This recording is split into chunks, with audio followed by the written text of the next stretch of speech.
Evaluate where you are. Look at it. Assess yourself. Assess yourself and assess the situation. What brought you there? What has brought you to this point? What did you learn from it? Are you learning anything? Or are you doing it over and over and over again? Somebody said that insanity is doing the same thing in the same way, expecting a different outcome. Don't let this year be like last. And if last year was great, still don't let it be that way. Raise the standard. If your life is perfect and extraordinary, you darn well know you're not going to be happy unless you keep making it better. That's what makes us feel alive. It's not what we get that makes us happy. It's who we become and what we're able to give because we become more.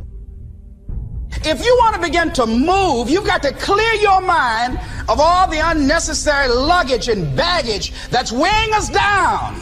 You're going to have people to do things to you. Things are going to happen to you. And the most important thing to do is to harness your will and let it go. And move so you can grow. So you can get on with your life. It doesn't matter about what happens to you. What matters is, what are you going to do about it? If there's anything that'll shift your life, that'll get you to thrive in a difficult situation, is take some massive action. Try something else. Change it, try it, move it. Progress equals happiness. If you can start to make progress, if you can get yourself going, even if it's not perfect, if it doesn't work, you know what to do. Just change your approach. That doesn't work, change your approach. So often in life, people don't begin the journey because they're not quite sure what to do or how to do it right or how to do it perfect. You want to change your body? Get yourself moving. Don't wait for the perfect trainer. Just go out there and move. Put on your shoes and move and get momentum. I'm going to turn this situation around. I'm not going to sit back and moan and cry over what happened and what went wrong and who did what. I'm going to do something about this situation. The other thing is, take full responsibility for your life. Accept where you are and the responsibility that you're going to take yourself where you want to go. Someone said we have two primary choices in life. We can either accept conditions as they exist, or we can take the responsibility to change them. See, a lot of people want to exempt themselves from taking responsibility. All they want to do is talk about the problem. Every time you see them, they'll tell you their story over and over and over and over again. No. You want to take responsibility for your life. I got me here, I can get me out of this. And I'm getting out. I'm not going to be a volunteer victim.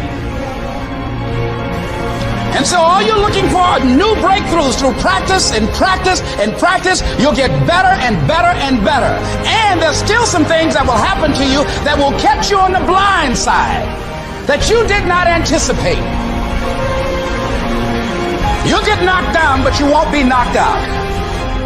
And so I say to you, it's possible you can live your dream if it's becoming a diamond, if it's having more, if it's achieving more, if it's being a better father, being a better mother, whatever it is, overcoming addiction, changing our society. It's possible you can live your dream.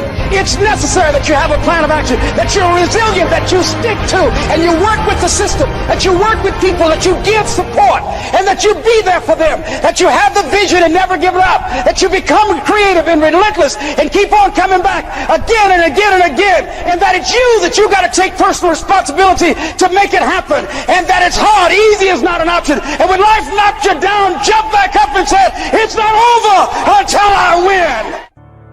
Avoid people and situations that upset you. See, there's some people that know just how to push your button. They know just what to say. But I'm not going to expend any energy arguing with anybody. Life is too short, ladies and gentlemen, and unpredictable. I don't want to spend my time arguing with anybody, so I avoid situations that will get me upset. I don't argue with people. Draw the line, ladies and gentlemen. There are certain things that we just go through life just taking, and at some point, you just got to draw the line and just say enough is enough. You got to do that with yourself. One negative stroke is 16 times more powerful than a positive stroke. And if you have people around you who are not sensitive to who you are, and the people that can hurt you the most, ladies and gentlemen, are the people that you love.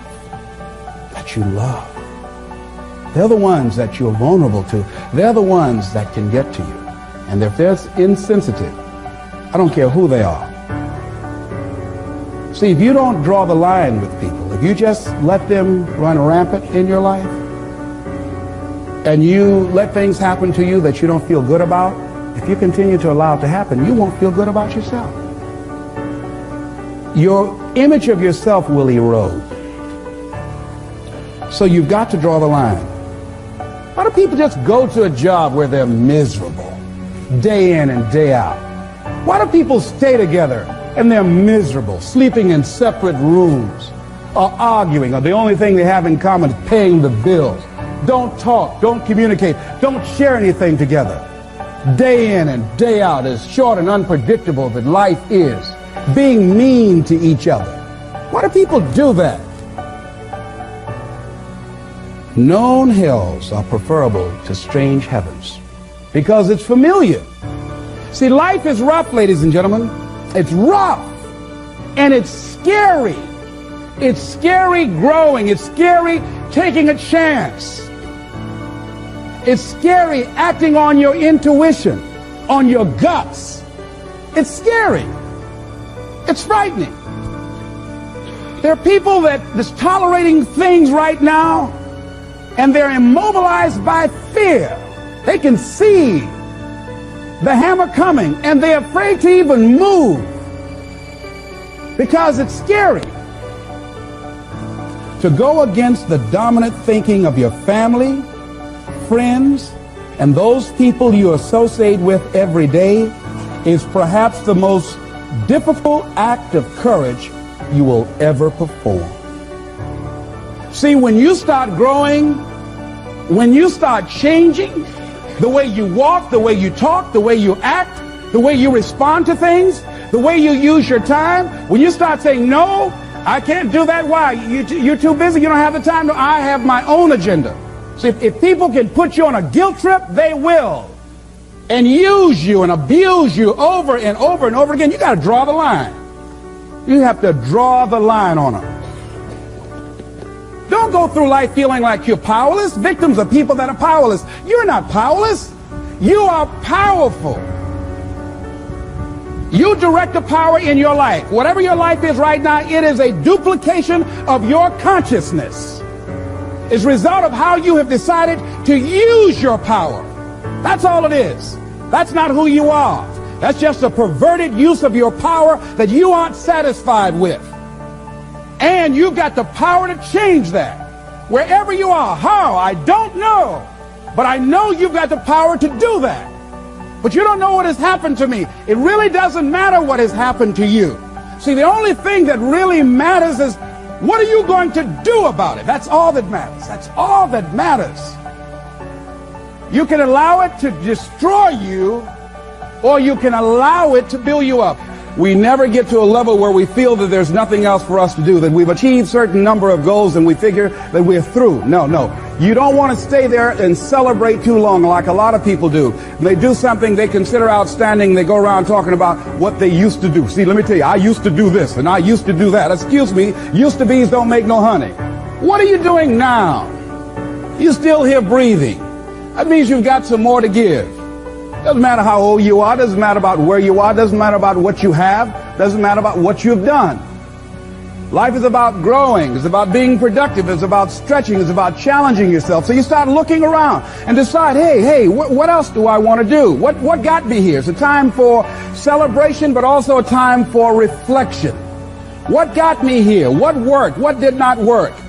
What do I need to do to repeat so that I can get the same kind of results in other areas of my life? If the goal is to improve my health, if the goal is to improve my relationship, if the goal is to improve my income, if the goal is to improve something in society, what is it I need to do? Now, don't get confused with what you do with who you are. Don't trip. Don't go on some type of ego trip about talking about how bad you are. None of us do anything by ourselves.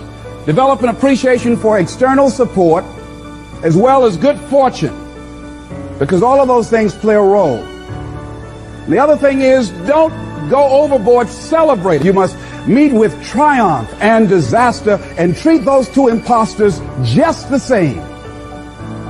You look at it, hey, I did it. I feel good about that. Now you're moving on to the next thing. Things did not work out the way you wanted them to work out. You didn't produce the results you wanted to produce. Hey, miss that. Win some, you lose some. Next, moving right on. Don't confuse who you are with what you do. And make your mind fertile ground for the seeds of opportunity. Think if you want to experience a sense of fulfillment, you've got to have an open mind so that ideas can come in there and take root and